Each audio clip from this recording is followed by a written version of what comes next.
ஏற்பாடு பண்ணி மீட்டிங் போட்டோம். அதுல வந்து ஒரு 2 பேர் மட்டும் பணம் கொடுக்கணும்னு சொன்னாங்க. மீதி ஆட்கள் எதையுமே சொல்லல.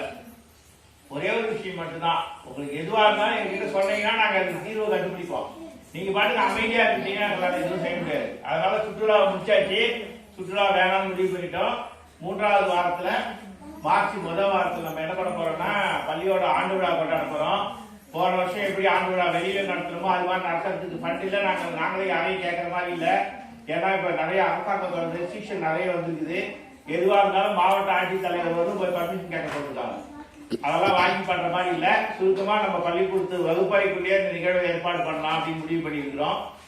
அதற்கு இன்னும் ஒரு வாரங்கள்ல அதுக்கு கூட்டம் போடுவோம். அப்ப வந்து நம்ம என்னென்ன பண்ண போறோம் அப்படின்னு பசங்களோட நிகழ்ச்சிகளை பேரண்ட்ஸ், ஐடிகே, அடுத்தது உங்க தன்னார்வலர் யாராவது வந்தாங்கன்னா அவங்க சேர்ந்து வடிவமைக்கணும். அந்த நிகழ்ச்சி என்னென்ன பார்ட்ஸ்ன்றதை நம்ம முன்னாடியே அதிகாரிகளுக்கு கொடுத்து அது அப்ரூவல் வாங்கிட்டு தான் செய்ய முடியும்.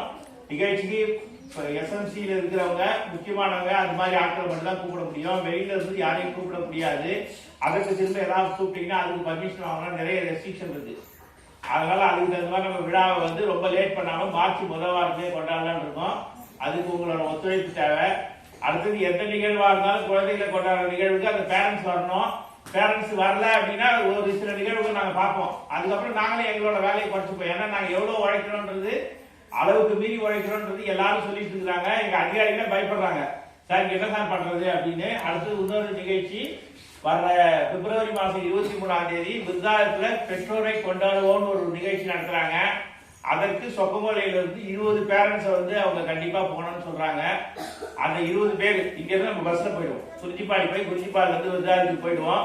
அந்த நிகழ்ச்சிக்கு எஸ்எம்சி தலைவர் தலைமையில ஒரு 20 பேரை வந்து அவங்க இப்பயே புக் பண்ணி வச்சுக்க வேண்டியதான். பிப்ரவரி 23 அங்க வரணும். அடுத்தது உங்க குழந்தைங்க இருக்காங்க இல்லையா, உங்க குழந்தைங்க என்ன சிறப்பா பண்றாங்களோ, பேசுறதா இருந்தாலும் சரி, எழுதுறதா இருந்தாலும் சரி, பாடுறதா இருந்தாலும் சரி, அதை தனியா நீங்க என்ன பண்ணணும், அதை எடுத்துட்டு வந்து எங்க கிட்ட கொடுத்தீங்கன்னா நாங்க வந்து அதுக்கு ஒரு மலர் ஒன்று போட போறாங்க. அந்த மலருக்கு அனுப்புவோம். பேரண்ட்ஸ் வழியா தான் வரணும், நாங்க கொடுக்கக்கூடாது. நீங்களே கொடுத்தீங்கன்னா நாங்க அனுப்பி விட்டீங்கன்னா அதை கண்டிப்பா போடுவாங்க. நம்ம பள்ளிக்கூடத்துக்கு ஒரு 2-3 பக்கம் அவங்க ஒதுக்கி தருவாங்க. அதை நீங்க பண்ணி உங்களோட பேர், அப்பா பேரு, அம்மா பேரு, ஊர் பேரு, பள்ளிக்கூடத்து பேரை போட்டு அதை கொடுக்கணும். ஓவியமா இருந்தா இருக்கலாம், என்ன எழுதுறது கட்டுரை வடிவத்தில் இருக்கலாம், கவிதை வடிவத்தில் இருக்கலாம், அடுத்தது வீடியோ ஆடியோ வீடியோவில் இருக்கலாம். வீடியோவா இருந்ததுன்னா முதலமைச்சர் அந்த நிகழ்ச்சிக்கு வராரு. ஒரு மணி நேரத்துல அந்த நிகழ்ச்சி எல்லாத்தையும் கடலூர் மாவட்டத்துல தொகுக்குறாங்க. ரொம்ப சிறப்பா இருந்ததுன்னா அந்த வீடியோல சேர்த்துப்பாங்க. அதையும் நீங்க செஞ்சு கொடுக்கலாம். ஏன்னா நாங்க எங்களால அவங்க எல்லாத்தையும் செஞ்சுட்டு இருக்கோம். நீங்க எங்கிட்ட கருத்துக்கள் வந்து கேட்டீங்கன்னா டீச்சரோ இல்ல ஆஷாவோ இல்ல யாராவது சொல்லி தருவாங்க. அதை நீங்க பிளான் பண்ணிக்கோங்க.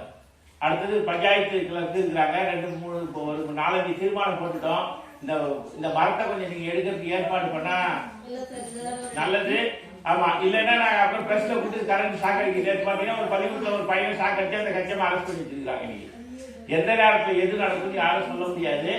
அதனால கொஞ்சம் நம்ம பாதுகாப்பா இருக்கிறது நம்மளுக்கு நல்லது என்று கூறிக்கொண்டு அடுத்தது பள்ளியோட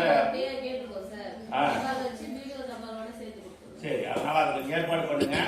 அடுத்தது அவங்களும் பாண்டிச்சேரி எல்லாம் போனாங்க. எந்த நிகழ்வா இருந்தாலும் சரி பெற்றோர்கள் கலந்துகிட்டாதான் அந்த நிகழ்வுக்கு முழுமை கிடைக்குமே தவிர இல்லைன்னா கிடைக்காது. நம்ம பசங்க என்னென்ன பண்றாங்க, நீங்க வெளியில போய் வெளிப்பள்ளிக்கூடத்தை நீங்க போய் பார்த்தீங்கன்னா மட்டும்தான் தெரியும். அதனால நீங்க கொஞ்சம் எவ்வளவு ஒத்துழைப்பு கொடுக்க முடியுமோ அதை ஒத்துழைப்பு கொடுக்கணும். அடுத்தது நிகழ்வின் பரிசளிப்பு 2 பேர் பரிசு கொடுத்துருக்காங்க. போன கூட்டத்தில் நம்ம ஒருத்தர் வந்திருக்காரு, ஹோம்சைட்ல இருந்து சஞ்சீவ் ஐயர். அவர் பசங்களுக்கு வந்து டம்ளர் வாங்கி கொடுத்துருக்காங்க.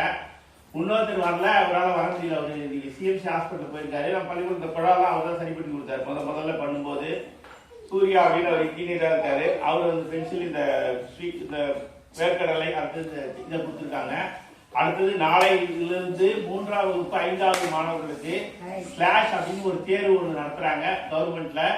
அந்த தேர்வுக்கு மாணவர்கள் வந்து நாங்க தயார்படுத்துற வழியா 3 தேர்வுகள் நடத்த போறோம். அதற்கு உங்களோட ஒத்துழைப்பு வந்து கண்டிப்பா தேவை. வீட்டுல வந்து அவங்க உட்காந்து நாங்க கொடுக்குற கொஸ்டின் பேப்பர் அவங்க உட்காந்து படிச்சு அதுக்கு வந்து பதில் எழுதணும். இது வந்து நீட் போன்ற தேர்வுகளுக்கு ஒரு முன்னுதாரணமா இருக்கணும்னு அரசாங்கம் சொல்லி இருக்கிறாங்க. அதனால வீட்டுக்கு உள்ள பசங்க வந்தாங்கன்னா என்ன படிச்சாங்க, என்ன சொன்னாங்கன்னு கேளுங்க. அவங்க எதுவும் செய்யலன்னா கேளுங்க. அடுத்து இந்த காய்கறி கொடுக்குறது, பழம் கொடுக்குறது எல்லாத்தையும் கொஞ்சம் கொஞ்சமா படிச்சுட்டே இருக்கிறீங்க. 4 பேர் 3 பேர் தான் வராங்க. இல்லைன்னா நிறுத்திடுவோம், எங்களுக்கு ஒன்றும் பிரச்சனை இல்லை. 4-3 பேர் செய்யும் போது அந்த மீதி குழந்தைங்களுக்கு எவ்வளவு வருத்தமா இருக்கும். ஒரு 4 குழந்தைங்க பழம் சாப்பிடுறது, அந்த மீதி குழந்தைங்க எப்படி இருக்கும்? அந்த 4 குழந்தைங்க 4 மீதி எல்லாரும் கொடுக்க முடியுமா? கொடுக்க முடியாது. காய்கறி பாத்தீங்கன்னா ஒரு 4 பேர் தான் கொடுக்குறாங்க. அதில் பெற்றோர்கள் நீங்களா உங்களுக்குள்ள சொல்லி அதை முடிவு பண்ணி ஒன்று தொடரலாம் இல்லை வேணாம்னு முடிவு பண்ணுறது. ஏன்னா ஒரு அதிகாரியே யாராவது வந்து கேட்டாங்கன்னா இது என்ன 4 பேர் பண்றாங்கன்றது கேட்பாங்க கேட்க மாட்டாங்க. எங்களுக்கு ரொம்ப வருத்தமா இருக்கு. அதை நீங்க பாத்துக்கோங்க. நம்ம காலை உணவு பணியாளரை வந்து அந்த பணிகளை கொஞ்சம் சிறப்பாக செய்யறதுக்கு பேரண்ட்ஸ் கொஞ்சம் மோட்டிவேட் பண்ணி சொல்லுங்க. இது ரெண்டுத்தையும் சரிங்க சார். அதை சொல்லி கொஞ்சம் நீங்க செஞ்சா செய்யலாம். ஓகேவா? மகிழ்ச்சி. அடுத்தது கடந்த பொங்கல் விழா செஞ்சோம். அதுலயும் பேரண்ட்ஸ் பாத்தீங்கன்னா ஒரு 2-3 பேர் மட்டும் தான் வந்திருந்தாங்க. அப்புறம் விழா இருந்தவங்க வராங்க. இந்த பழக்கத்துல ஏன்னா சொக்கம்பல்லை அப்படின்னா எல்லாத்தையும் சேர்ந்து வருவாங்க. ஏன்னா எந்த விஷயத்துக்குமே போட்டோ வீடியோ வச்சுதான் நம்ம ஆதாரத்தை எடுக்கிறாங்க. எடுத்து பாத்தீங்கன்னா அது இல்லை. அதனால அடுத்த நிகழ்வுகளை உங்களோட பங்களிப்பை வேண்டும் என்று கேட்டுக்கொண்டு அடுத்தது மாணவர்களுக்கு பரிசளிப்பு. மாணவர்களுக்கு பரிசளிப்பு இல்லாம முன்னாடி இந்த இப்ப பாத்தீங்கன்னா இந்த 2-4 நிகழ்வு வந்து முழுசா நான் ஒன்றும் பண்ணேன். நேற்று வந்து 11 மணிக்கு வந்து நான் ரிஹர்சல் மட்டும் தான் பார்த்தேன். எல்லா பணிகளையும் டீச்சருக்கே கொடுத்துட்டேன். 11:25 வீடியோ போடுறாங்க. 11:25 போட்டோ போட்டு உட்காந்துருக்கேன். 11:25 நான் 9 மணிக்கு தூங்குறாரு, 3 மணிக்கு எழுந்திருக்கிறாரு. டீச்சர் என்னன்னா 12 மணிக்கு படுப்பாங்க போட்டுருக்கு, 6 மணிக்கு எழுந்திருப்பாங்க போட்டு. அதனால அது அப்படித்தான் சார் பழக்கம் ஆயிடுச்சுன்றாங்க. ஆனா அந்த அளவு நம்ம பெற்றோர்கள் வந்து மாணவர்களுக்கு வந்து அந்த விஷயத்தை நம்ம கொடுக்குறோமான்னு பாத்தீங்கன்னா நம்ம கொடுக்கறது இல்லை. எல்லாமே நாங்களே செய்ய வேண்டியதா இருக்குது அப்படின்னு. ஆனா அவங்க ஏதோ முயற்சி பண்ணி செஞ்சுட்டு இருக்கிறாங்க. ஆனா நீங்களும் இருக்கை தட்டினால்தான் ஓசை. நீங்களும் அந்த நிகழ்வுல பங்கேற்கணும் என்று சொல்லிக்கொண்டு தலைமை ஆசிரியர் என்ற வகையில் அவர்களுக்கு இந்த கட்சியில ஒரு பாசம்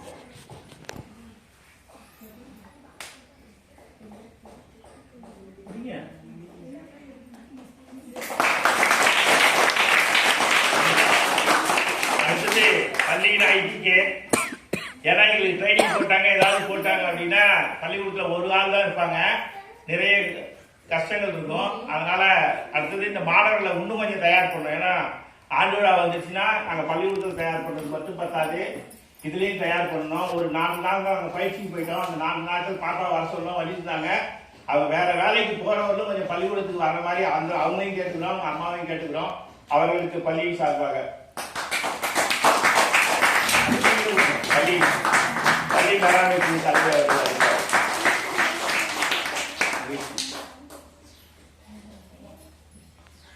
அடுத்தது பள்ளி மேலாண்மை குழு தலைவர் அவர்களுக்கு முதல்லயே அவங்க வந்து வேணாம் அப்படின்னு சொல்லிட்டு டீச்சர்கிட்ட சொல்லி அவங்க கிட்ட சொல்லி இவங்க கிட்ட சொல்லி என்னமோ ப்ரெஷர் பண்ணாங்க. நம்ம அப்படிலாம் மாற்றத்துல போட்டாங்க. முதல் கூட்டத்தில் 2 வரி பேசுறாங்கன்னா அடுத்த கூட்டத்தில் 4 வரி பேசுவாங்க, அடுத்த கூட்டத்தில் 10 வரி பேசுவார்கள். அவர்களுக்கு பள்ளியின் சார்பாக இந்த நினைவு பரிசை அளிக்கிறோம்.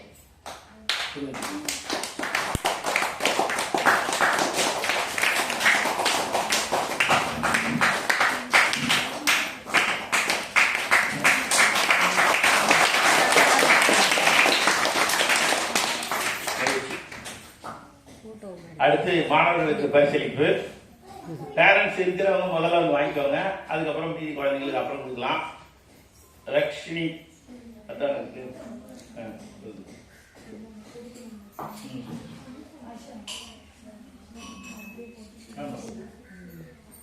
நன்றி.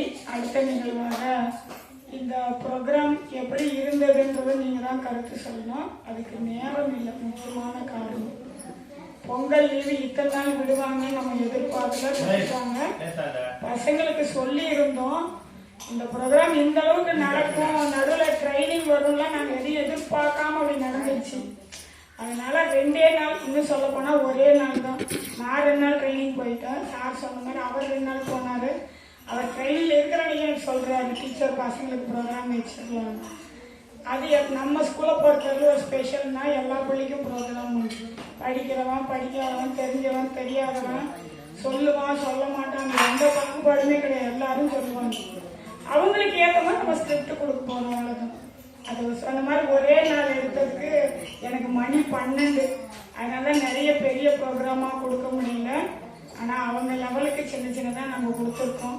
அது உங்களை எந்த அளவுக்கு மகிழ்ச்சியில ஆழ்த்திதுன்னு எங்களுக்கு தெரியல. அப்புறம் உங்க ஃபீட்பேக் சொல்லுங்க. அது மட்டும் இல்லாம இந்த குடியரசு தினத்துக்கு நம்ம பசங்க ஆன்லைன் கல்வி ரேடியோவில் பார்ட்டிசிபேட் பண்ணி ஒரு 20 பேர் ரொம்ப ஷார்ட் டேர்ம்ல அந்த பொங்கல் லீவ்லயே ஒரு 4 நாள்ல அந்த ஆடியோ போட வச்சது. தயவு செஞ்சு ஆடியோ கொடுத்தா பேரண்ட்ஸுங்க என்னன்னு பார்த்து போட வச்சது. நானே ஒருத்தரும் ஃபோன் பண்ண வேண்டியதா இருக்குது. ஃபோன் பண்ணாலும் எடுக்க மாட்டேன்றீங்க. கேட்டுட்டு என்ன போடணும்ன்றது அவங்களுக்கு சொல்லியிருக்கா, அதை நீங்க பண்ண மட்டும் வச்சிடுங்க. கேட்டா செல்லு கொடுக்கலன்னு அவன் சொல்றான். பேரண்ட்ஸ் கேட்டா எனக்கு தெரியவே இல்லைன்றீங்க. நான் குரூப்லயே எல்லாத்தையும் போட்டு ஃபார்வர்ட் தான் பண்றேன்.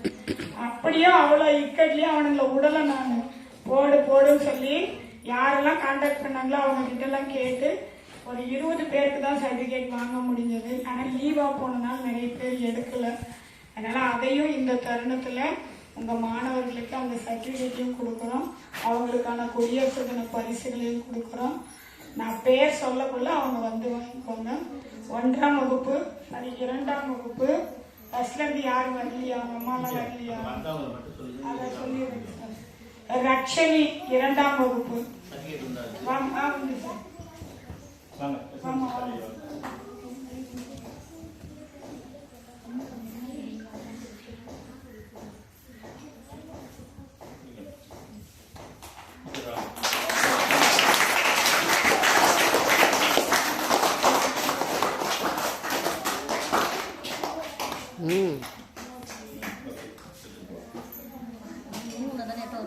அது வீடியோ தானே ஓடிட்டு இருக்கு, போட்டோவா எடுக்கிறோம். ஏன் அவங்களுக்கு தெரியாதா ஷார்ட்டாக முடிக்கணும்னு? போட்டோலாம் கிடையாது, இது வீடியோ கால். அவளுக்கு தெரியாதுதான். அடுத்ததாக 2ஆம் வகுப்பு டி திஷா. வாங்கிட்டு டக்குன்னு எட்ட போகணும். நிகாஸ்ரீ. அவர் கூட ஜாலியாக நிற்பப்பா.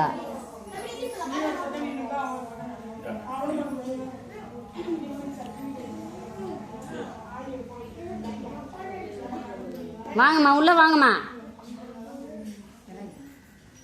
அவருப்பா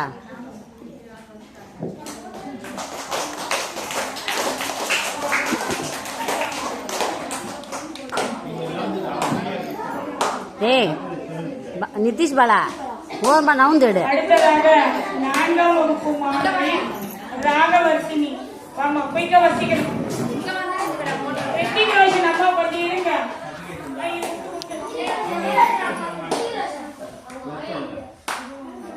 உருவத்தை பார்த்தோம், பரவாயில்லையே.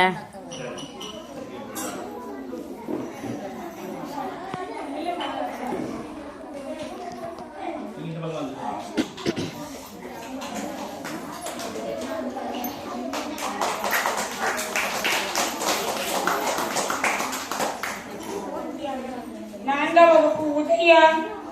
ஐயோ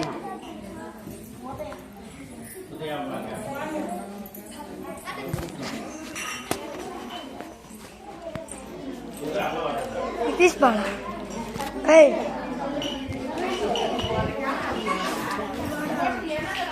என் போட்டோ அப்புறம் இது பண்ண பாரு.